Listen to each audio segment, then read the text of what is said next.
وہ فرماتا ہے یہ نا امیدی کے وسوسے تمہیں تباہ کر دیں گے۔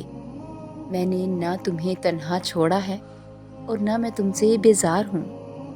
اللہ تمہاری چاہ سے انکار نہیں کرتا، وہ تمہارا صبر سنبھال کر رکھتا ہے، وہ صدائیں رد نہیں کرتا اور وہ بہترین وقت پہ نواز دیتا ہے۔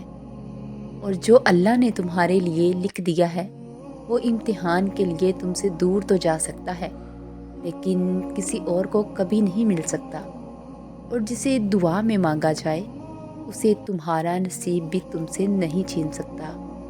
وہ ہر حال میں تم تک پہنچ کر رہتا ہے۔ اگر آج آپ تکلیف میں ہیں تو صبر کریں، کل یہ تکلیف ختم ہو جائے گی۔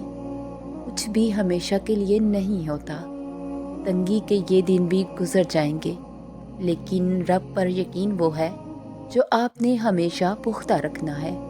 اس یقین کے تسلسل کو ٹوٹنے نہیں دینا، پھر دیکھنا معجزے ہوں گے اور کن فیکن آسمان سے آتا دیکھ کے آپ کی ساری اذیتیں ختم ہو جائیں گی، بس خوشیاں آپ کے دامن میں بڑھتی جائیں گی اور تم بس اللہ پر یقین رکھو۔ کیسے ملے گا یہ سوچنا تمہارا کام نہیں، اور نصیب کا لکھا مل کر رہتا ہے، کب کہاں کیسے یہ میرا اللہ جانتا ہے، اور ہر ٹوٹی ہوئی امید مجھے میرے اللہ سے جوڑتی ہے۔ سب سے بڑی دولت ہے یقین۔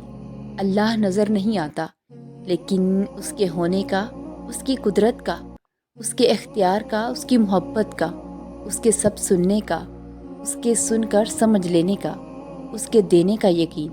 اللہ کو یقین سے بھرے دل والے بہت محبوب ہیں، جو ہر غم میں کہتے ہیں کہ اللہ ہمارے لیے کافی ہے۔